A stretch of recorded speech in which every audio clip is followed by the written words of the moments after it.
बच्चों, ये इसके पहले मैं चैप्टर 1 पढ़ाया था आपको वीडियो मिल गया होगा।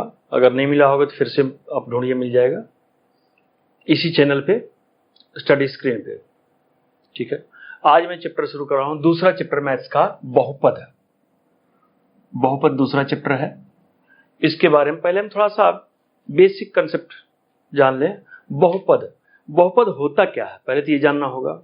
उसके बाद कितने प्रकार का होता है, उसके बाद आएगा कि हमें इस चैप्टर में जो आपकी बुक में इसमें करना क्या क्या है बहुपद का।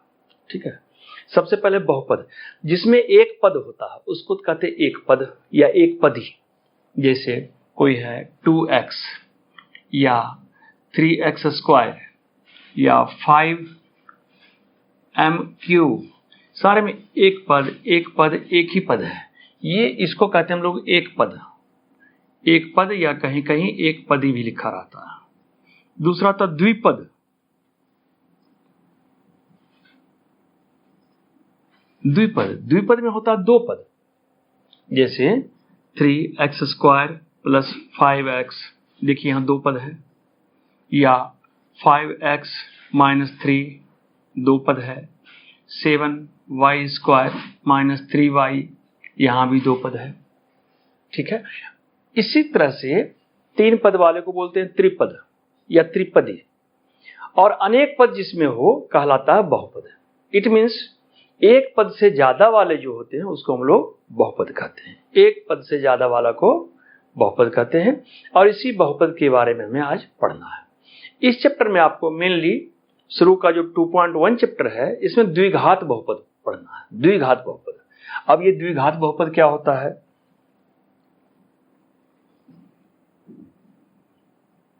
द्विघात बहुपद, द्विघात बहुपद का मेन फॉर्मेट है ax² + bx + c। द्विघात बहुपद का मेन फॉर्मेट यही है, ax² + bx + c।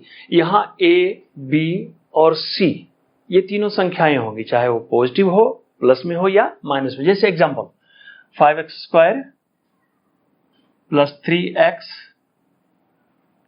3x + 9। दूसरा एग्जांपल हम ले सकते हैं 7y² - x - y, अगर y है तो y वाला होगा, +6। तीसरा एग्जांपल x² + 4x - 9। देखिए द्विघात जिसमें ज्यादा से ज्यादा दो घात हो, दो पावर हो, ये दो पावर वाला है, दो पावर वाला है, दो पावर वाला है, इसका रहना बिल्कुल जरूरी है। द्विघात के लिए दो पावर का रहना बिल्कुल जरूरी है, जहां a, b और c की जगह कोई न कोई संख्या होगी, कोई न कोई संख्या। जैसे देखिए यहां a की जगह क्या है 5, इसमें a = 5, b = 3 और c = 9 है। इसके लिए इसमें आइए a की जगह देखिए ax² + bx + c, ax² यानी a की जगह है 7, b की जगह देखिए कोई संख्या नहीं है, यहां b की जगह कोई संख्या नहीं है, जहां कोई संख्या नहीं होता वहां 1 लिखते, -1 माइनस है, माइनस जरूर लगाते। c = 6, यहां a = यहां कोई संख्या नहीं है तो 1, b = 4 एंड c = -9। ये होता है द्विघात बहुपद। ठीक है, इसी के बारे में जानना है। इसके बारे में जानना क्या है, इसमें क्वेश्चन है कि इसका शून्यक ज्ञात कीजिए। जो द्विघात बहुपद आपकी बुक में दिया हुआ क्वेश्चन, उस पर शून्यक ज्ञात कीजिए। अब पहले शून्यक क्या होता है इसके बारे में हम लोग चर्चा करें।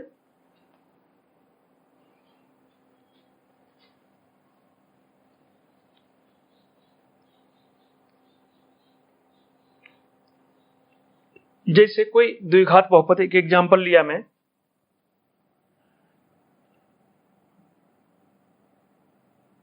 शून्यक ज्ञात करें और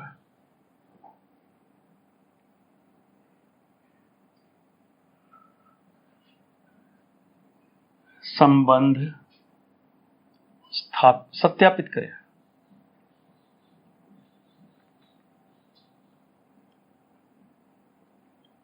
ये क्वेश्चन है आपकी बुक में, इस तरह का क्वेश्चन है, मैं ऐसे बता रहा हूं। मान लो कोई एक द्विघात बहुपद है x² + 7x + 10।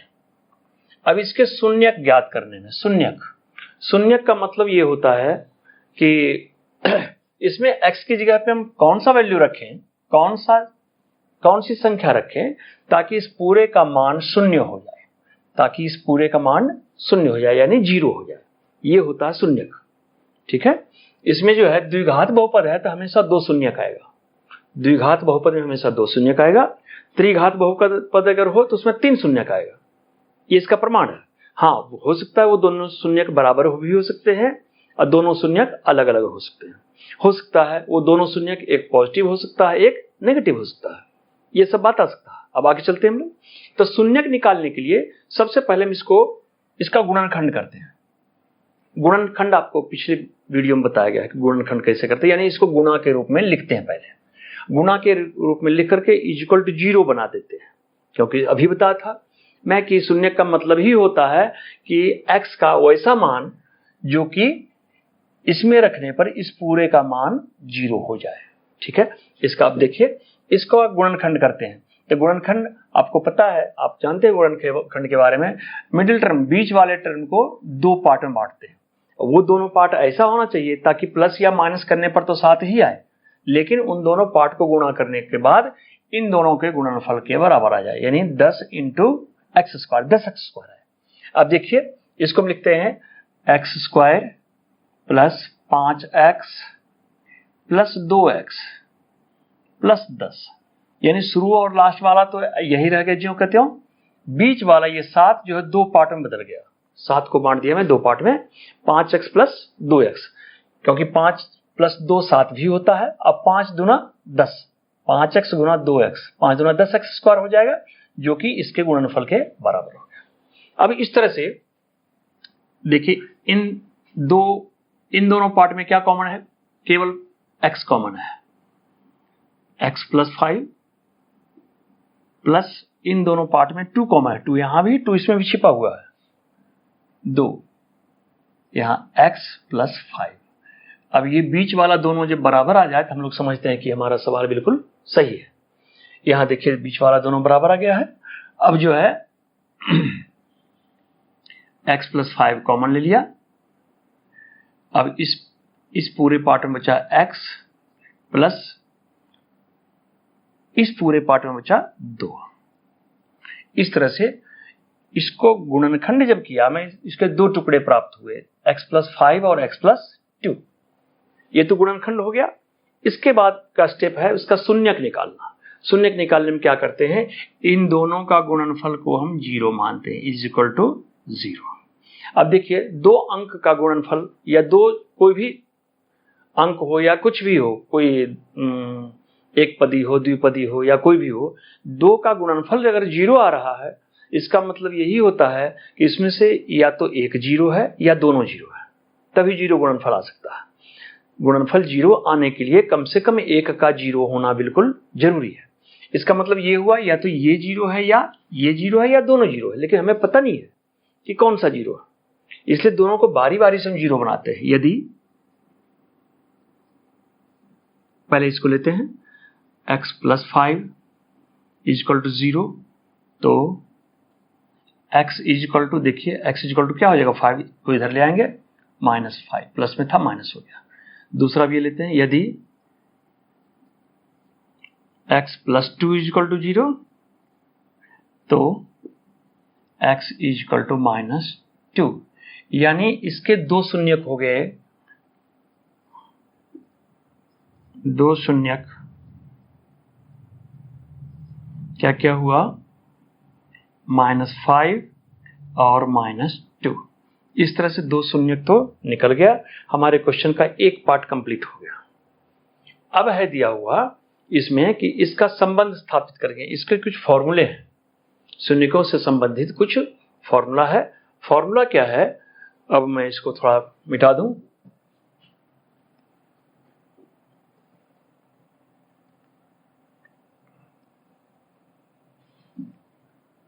शून्यकों का योग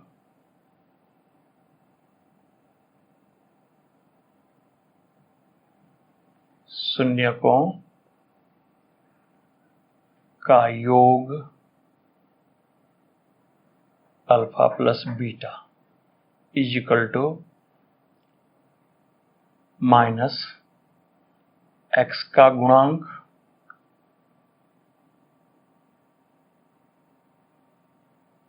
बटा एक्स स्क्वायर का गुणांक। एक्स का गुणांक मतलब एक्स में जो गुणा किया हुआ, देखिए इसको हम लिख सकते हैं यहां माइनस और उसके बाद है एक्स का गुणांक। एक्स का गुणांक क्या है, यहां एक्स का गुणांक है बी या माइनस बी बटा एक्स स्क्वायर का गुणांक। एक्स स्क्वायर का गुणांक क्या है, ए। यानी इतना नहीं लिख करके ये भी मैं लिखूं तो ये सही है। अच्छा, दो एक टर्म आया यहाँ अल्फा प्लस बीटा।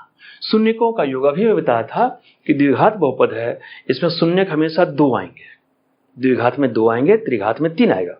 तो दो शून्यकों का योग जो होता है इसमें ये अल्फा और बीटा दो शून्यक है, पहला शून्यक अल्फा, दूसरा बीटा।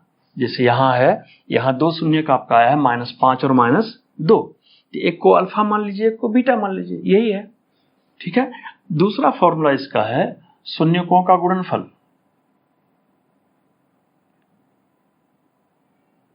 शून्यकों का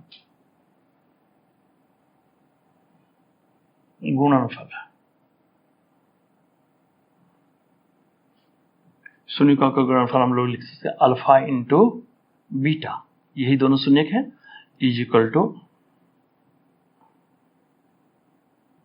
स्थिरांक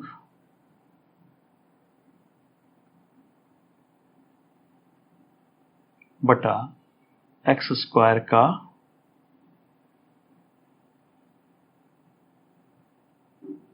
गुणांक।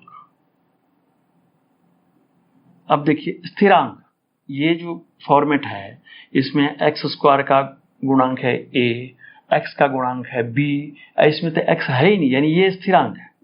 स्थिरांक है सी बटा एक्स स्क्वायर का गुणांक, एक्स स्क्वायर का गुणांक ए, सी बटा ए। यानी इसको हम इस रूप में लिख सकते हैं और इसको हम ऐसा भी लिख सकते हैं। ये तो हो गया। अब आगे जो है संबंध स्थापित कीजिए, सत्यापन कीजिए। सत्यापन के लिए दो फॉर्मूले से सत्यापन आपका करना है। आपको ये फॉर्मूला ए और ये बी, इस टाइप से।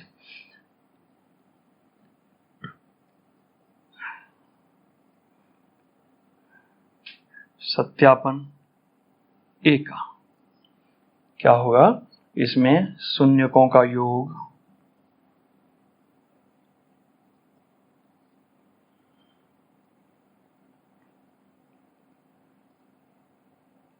शून्यक है क्या क्या, -5 और -2, -5 प्लस -2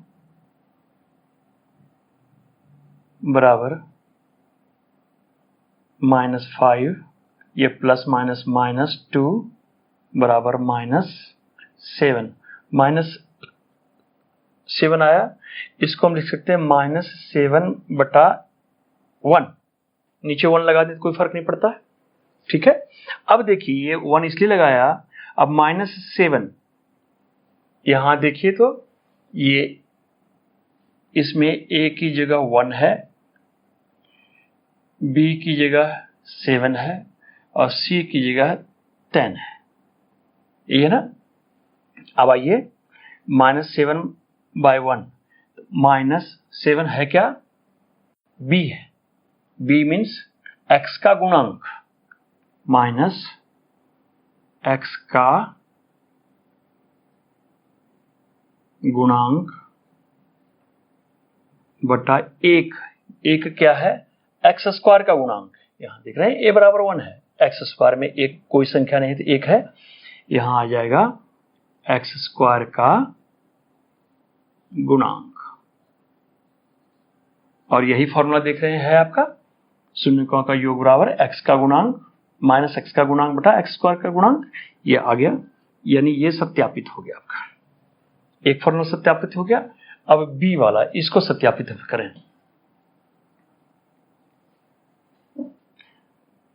बी का सत्यापन, ये शून्यकों का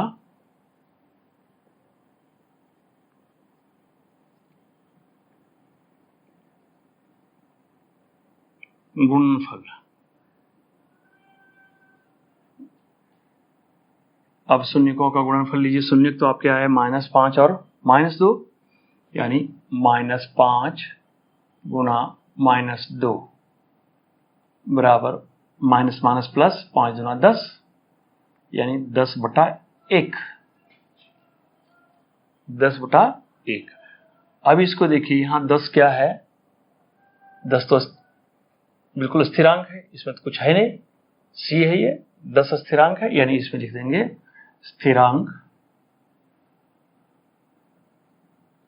बटा 1। एक क्या है, एक जो है यहां एक्स स्क्वायर का गुणांक, एक्स स्क्वायर का गुणांक यहां 1 है, इसको लिखेंगे एक्स स्क्वायर का गुणांक। ये इस टाइप का आपका पहला पार्ट, पहला क्वेश्चन जो है 2.2 का, इसी आधार पे सारे बनेंगे। बाकी मैं बाद में लेसन करवाऊंगा, ये चैप्टर, ये एक्सरसाइज करवाऊंगा, लेकिन इसका बेस यही है। एक और क्वेश्चन है, उसमें उल्टा है। इसमें तो दिया हुआ है समीकरण, आपको एक दिया हुआ है और इसका निकालना है, दोनों शून्यक निकालना है। समीकरण दिया हुआ और शून्यक निकालना है, लेकिन अगले क्वेश्चन में शून्यक दिया हुआ रहेगा और उसका समीकरण बनाना है। शून्यक दिया हुआ है और उसका समीकरण, ये इक्वेशन बनाना है आपको। उसके लिए क्या करते हैं, इसको हम साफ कर लें।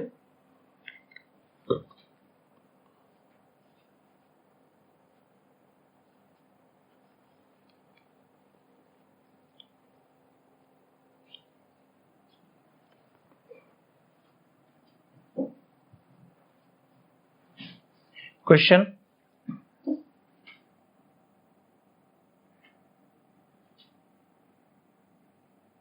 यदि किसी द्विघात बहुपद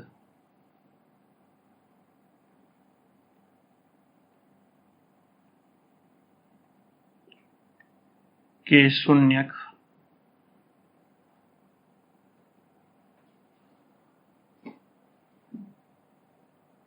क्रमशः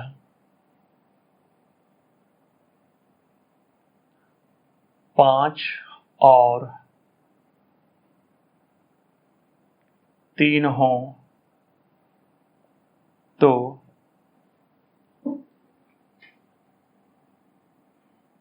द्विघात समीकरण ज्ञात करें। ये मैं अपने मन से दिया हूं, ये बेसिक। इसमें देखिए एक फॉर्मूला है, फॉर्मूला ये है, द्विघात समीकरण बराबर एक्स स्क्वायर माइनस शून्यकों का योग x का योग इंटू x प्लस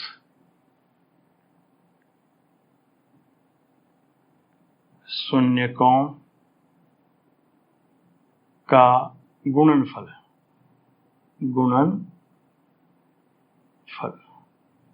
या इसको ऐसे भी लिख सकते हैं, x square minus alpha plus beta x, यानी शून्यकों का योग इंटू एक्स प्लस शून्यकों का गुणनफल अल्फा इंटू बीटा, ये शून्यकों का गुणनफल, ये फॉर्मूला है। अब देखिए यहां दो शून्यक हमें प्राप्त पहले से दिए हुए हैं, 5 और 3। अब शून्यकों का योग क्या हो जाएगा,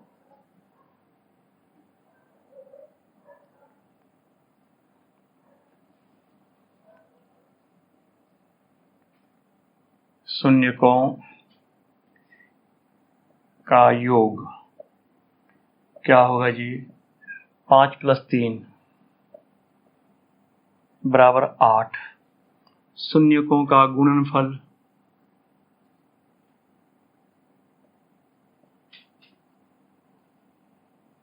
पांच गुणा 3 बराबर 15। दोनों शून्य 5 और 3 है, गुणनफल 5 दिया 15। आप फॉर्मूला लगा दीजिए द्विघात समीकरण।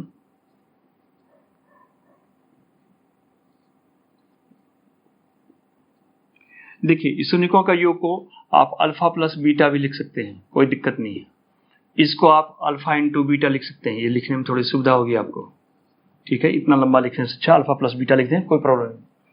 अब आगे जो है समीकरण बराबर द्विघात समीकरण क्या था, x square minus alpha plus beta x plus alpha into beta, यही है ना। इसको ऐसे भी लिख सकते हैं, ऐसे लिख, ये थोड़ा सा शॉर्ट पड़ता है, बराबर एक्स स्क्वायर माइनस, अब शून्यकों का योग कितना है ये 8, अल्फा प्लस बीटा की जगह है 8 x plus alpha into beta, यानी इसका गुणनफल कितना है 15। बस ये समीकरण आपको प्राप्त हो गया। यानी इस तरह से एक्सरसाइज 2.3 का जो 2.2 का बेसिक कंसेप्ट आपका इसमें काम चल जाएगा आराम से। बाकी क्वेश्चन मैं अगले वीडियो में बताऊंगा।